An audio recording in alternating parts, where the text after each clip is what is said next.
More than 30 years ago, Farrah Fawcett was a national sex symbol, but 3 years ago she became another symbol, the human side of cancer, showing the world how devastating and cruel the disease can be. People developed an awareness that they didn't have before, and it became a real disease to people that probably hadn't actually thought about it. Caroline Cloher is a survivor of both breast and lung cancer. She says she'll always remember Fawcett's openness about her cancer battle. Reveal that very private side of her life to the public. I really appreciated the fact that she was willing to step forward and do that. How does that help you? Well, I think it helps me in that I'm more willing now to speak about the fact that I am a cancer survivor.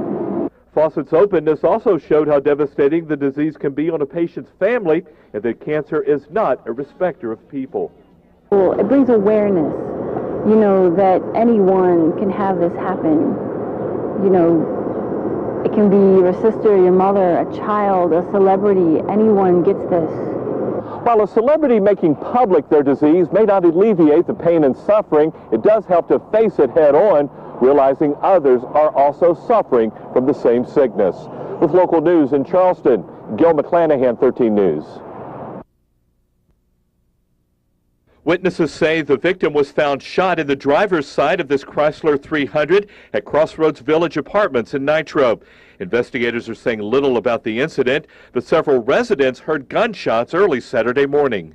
I was just laying there asleep and heard several pops. And again, I thought it was firecrackers, but it turned out to actually be bullets. There were 3 bullet holes in a building several yards from the Chrysler.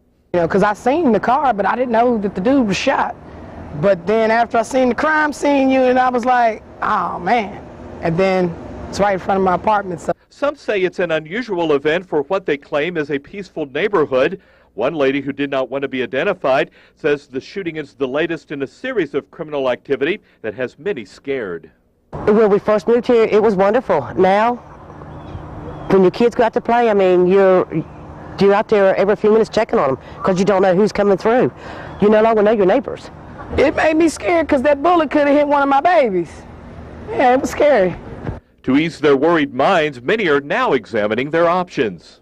My plans are going to be improving my security system and possibly looking elsewhere to relocate to.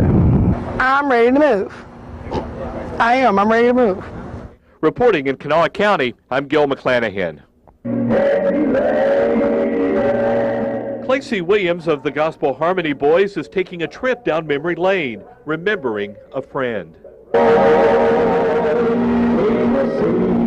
Michael Bloomfield, a former member of the group, is West Virginia's first swine flu-related death. Bloomfield joined the Gospel Harmony Boys out of high school as a keyboard player and left in 1998. Still, he and Williams talked on a regular basis. Michael was one of those people who was dear to everybody he knew. He never met a person who didn't love him. He never met an audience he couldn't entertain. Bloomfield continued to be active in the gospel music industry, both as an arranger and producer. He was well known to all the different local groups, and he did a lot of work with them and produced CD projects. The world of gospel music is a tight-knit family, so naturally when Michael went into the hospital, thousands of emails were sent to churches from Florida to Canada asking for prayers for a miracle. It's almost impossible to believe that he's gone. Way too young to be gone. This weekend, the Gospel Harmony Boys perform in Point Pleasant and Columbus. Williams says those concerts will be dedicated to Bloomfield, a man who was much more than the keyboard player, but a lifelong friend who will be deeply missed. Reporting in Kanawha County, I'm Gil McClanahan. When's the match day? It's easier now for 17-year-old Caleb Harvey to attend school thanks to a compassionate act of 7 of his friends at Christian Faith Academy. Over the summer, Caleb had a brain tumor removed and because of radiation treatments lost his hair. So 7 of Caleb's friends actually let him shave their heads so their friend would not feel self-conscious and embarrassed. It's very hard to talk about it, but as a mother, I was very moved. The boys here have just surrounded him and supported him, but he felt like an outcast. It was pretty touching and stuff, knowing that everybody cared enough to say, yeah, well, if you want to, and if you're going to shave your head and stuff, well, I'll let you shave my head. The group says the decision to go bald was an easy one. Because I love him, and I appreciate what he does for me.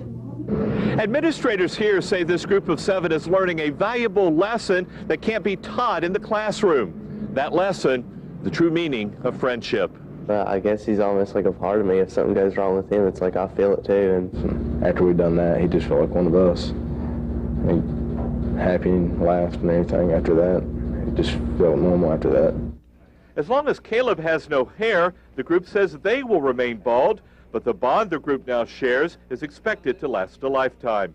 With local news in Boone County, Gil McClanahan, 13 News. If you don't leave a little food in there, stand him back out. This house in Putnam County is intentionally being set on fire.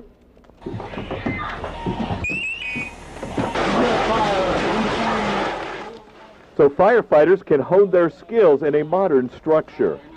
This is the kind of fires that we face. This is the type of house that we will respond to. The house had been vacant for 3 years due to flood damage. Residents purchased the property, turned it over to the Homeowners Association, who then turned the property over to the Taze Valley Volunteer Fire Department. 5 departments are taking part in this training. It's definitely a plus to be in the modern construction, because construction's changed a lot in the last 30, 40 years. And usually if you get a house, it's an old dilapidated structure that was built in the 50s or 60s. We're going through the yard, we're making entry upstairs to certain areas of the house, and we're teaching one team may be attacking in a bedroom, and another team is learning how to not let it breach the wall to get to the other room. Even after this house is burned, it will still benefit others. That's because the neighborhood association here has big plans for this property. We have a garden club here. They've already expressed interest in planting several types of flowers and green shrubbery. It'll be something that it will be used for leisure activities. Lively says the neighborhood association will have the final word in how the property is used. No timetable for a decision has been set. Reporting in Putnam County, I'm Gil McClanahan. Besides the cost in dollars, restaurant customers may soon see firsthand the cost in calories of what they ordered. A bill in the legislature would require restaurants to post calorie counts with their menus. West Virginia is a leader in the country in obesity, and this is one tool we can put to use to give consumers the information that they need to make good decisions as they're purchasing their food. And we're happy to provide that information for our customers. But Greg Atkinson wants to wait for a bill currently in Congress that would set a national calorie posting standard for all restaurants.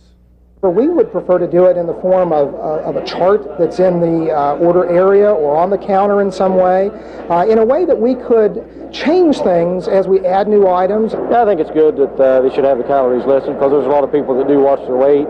But the question still remains, if calories were actually listed on the menu, would that make a difference with customers? It would for me personally, but I guess for some people it probably wouldn't. Your taste buds would come first. Big piece of chocolate cake, then I will know that there's going to be a lot of calories in it. I won't have to have a menu or such to tell me what my calorie intake is. The bill is expected to hit the Senate floor sometime next week. With local news in Charleston, Gil McClanahan, 13 News.